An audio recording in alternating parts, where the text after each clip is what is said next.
Halo, selamat pagi anak-anak semua. Hari ini kita belajar mata pelajaran ilmu pengetahuan sosial.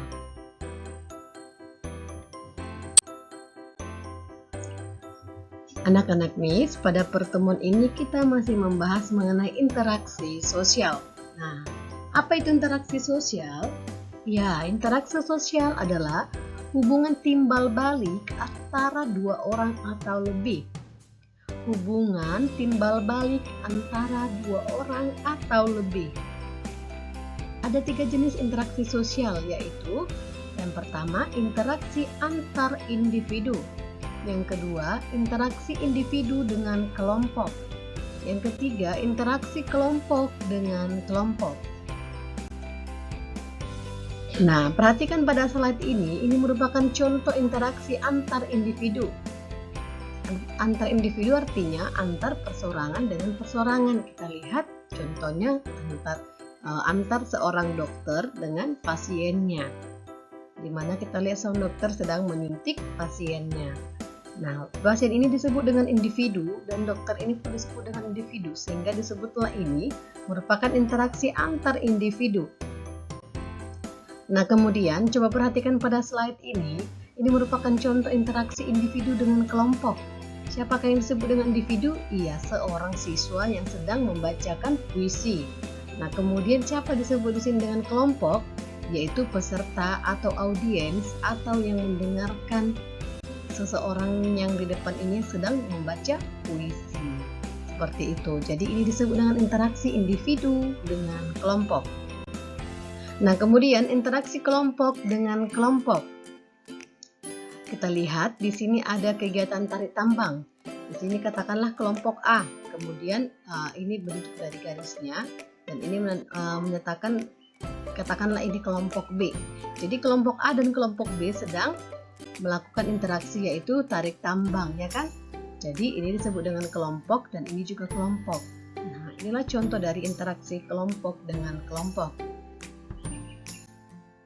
Nah, kemudian pada slide ini coba kamu perhatikan, sebutkanlah jenis interaksi pada gambar ini. Interaksi apakah yang terjadi pada gambar ini?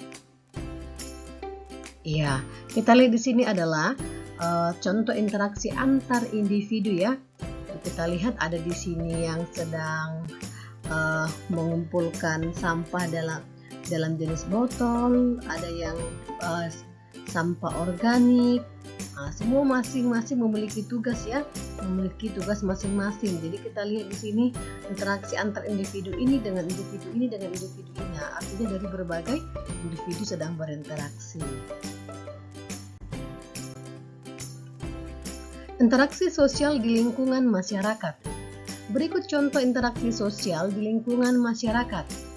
Sebagai upaya menciptakan lingkungan yang bersih, aman, dan tentram. Yang pertama, melaksanakan kerja bakti secara rutin.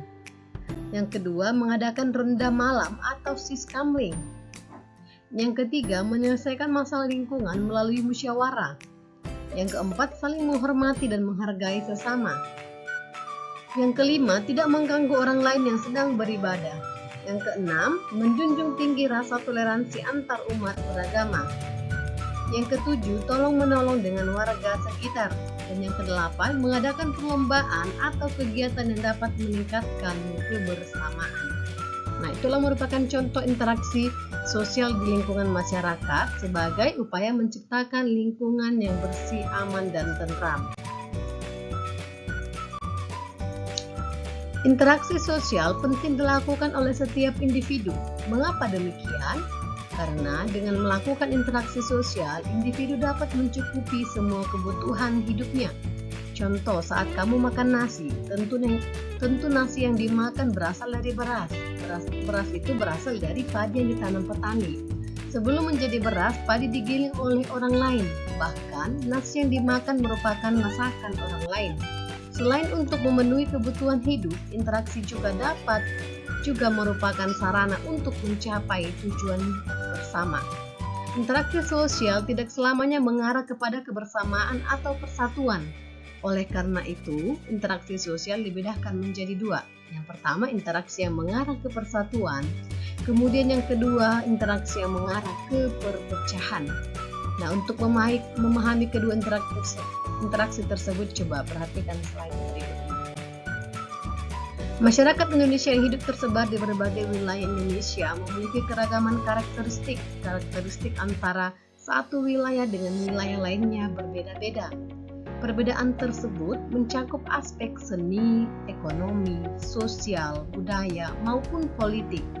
Oleh karena itu, setiap warga negara Indonesia hendaknya menjaga interaksi yang baik.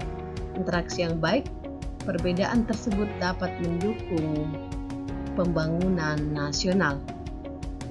Setiap warga negara hendaknya memahami bahwa perbedaan merupakan kodrat dari Tuhan Yang Maha Esa. Oleh karena itu, kamu harus mengelola perbedaan tersebut menjadi suatu kekuatan. Ada 3 teori sosial budaya di Indonesia yang hingga kini berlaku di masyarakat, yaitu musyawarah, paternalistik, dan gotong royong. Budaya ini apabila dikembangkan akan mendukung pembangunan nasional. Selain itu, musyawarah, paternalistik, dan gotong royong juga akan mendukung ketahanan aspek sosial budaya yang tangguh. Untuk menambah pengetahuan, coba lakukan kegiatan berikut ini. Berikut adalah tugas kamu. Carilah contoh interaksi sosial yang mengarah kepada persatuan dan perpecahan. Kamu dapat mencari informasi dari buku, internet, atau sumber lain. Tuliskan hasilnya pada kolom berikut ini. Nah, kamu buat seperti ini bentuknya dalam buku catatan IPS kamu. Tuliskanlah interaksi sosial yang mengarah kepada persatuan, kemudian interaksi sosial yang mengarah ke perpecahan. Oke, Miss Rasa sudah paham ya nak untuk tugas-tugasnya.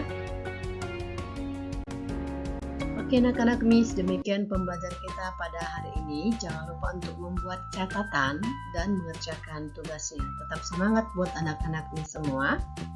Selamat pagi.